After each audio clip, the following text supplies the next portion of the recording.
తెలుగు వారి number 1 choice Telugu matrimony. 42% BC reservation చరిత్రాత్మకం అంటున్నారు టీపీసీసీ చీఫ్ మహేష్ కుమార్ గౌడ్. కులగణన బీసీ రిజర్వేషన్ టైంలో అధ్యక్షుడిగా ఉండడం తన అదృష్టం అంటున్నారు ఆయన. బీసీలకు ఇంత గొప్ప అవకాశం వస్తే కనీసం కేసీఆర్ అభినందించే పరిస్థితి లేదన్నారు. ఇంత అక్కసు విషం చిమ్మడం ఎందుకు అంటున్నారు మహేష్ కుమార్ గౌడ్. 10 ఏళ్లు బీసీలను కేసీఆర్ వంచారని మహేష్ కుమార్ ఆరోపించారు. అభినందించకపోగా అనుమానాలు వ్యక్తం చేస్తున్నారన్నారు. కడుపులో విషం పెట్టుకుని కౌగలించుకునే ప్రయత్నం చేస్తున్నారన్నారు. కాంగ్రెస్ పార్టీ ఒక మాట ఇస్తే మాట తప్పదు, నిలబెట్టుకుంటుంది అని చెప్పడానికి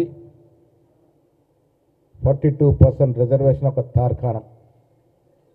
ఈ సామాజిక విప్లవానికి నాంది పలికి ఒక చరిత్రాత్మక ఘట్టం ఆవిష్కృతమైంది. తెలంగాణలో కాంగ్రెస్ ప్రభుత్వం, రాష్ట్ర ముఖ్యమంత్రి రేవంత్ రెడ్డి గారు, భట్టి గారు, మంత్రివర్గ సభ్యులంతా కూడా ఈ ఇచ్చిన వరాన్ని అందరం కలిసికట్టుగా సద్వినియోగం చేసుకుందామనే మాట ఈ సందర్భంగా మనవి చేస్తూ ఉన్నాను. మిత్రులారా, ఇంత చక్కటి కార్యక్రమం కాంగ్రెస్ పార్టీ ఇస్తే 10 ఏళ్ళు ముఖ్యమంత్రిగా ఉన్నటువంటి కేసీఆర్ గారు, వీళ్ళ ప్రతిపక్ష నాయకుడు కేసీఆర్ గారు మాకు కితాబు చెప్పైనా పర్వాలే కానీ బీసీలకు ఇంత మాత్రం అవకాశం వచ్చినప్పుడు కనీసం హర్షం ప్రకటించే స్థాయిలో లేరు, అభినందన తెలిపే స్థాయిలో లేరు. అంటే ఇంత అక్కసు, ఇంత విషము బీసీల మీద ఎందుకు? ప్రతిపక్ష నాయకుడు కనీసం కాంగ్రెస్ పార్టీ నిర్ణయం తీసుకుంది, బీసీలకు లాభం చేకూర్చే అంశం ఇది, మీ అందరికీ అభినందనలను కూడా చెప్పే స్థాయిలో లేరు. వాళ్ళ నాయకుడు చెప్పడు, మాజీ మంత్రులు చెప్పరు, టీఆర్ఎస్ నాయకులు ఎవరు చెప్పరు.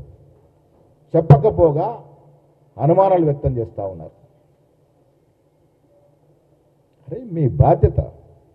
ఆనాటి మాజీ బీసీ మంత్రులను అడుగుతూ ఉన్నాను, మీరు అనుమానాలు వ్యక్తం చేస్తూ ఉన్నారు కదా, ఇంత చక్కటి నిర్ణయం జరిగినప్పుడు ఎందుకు కనీసం హర్షం ప్రకటించే స్థాయిలో లేరా మీరు?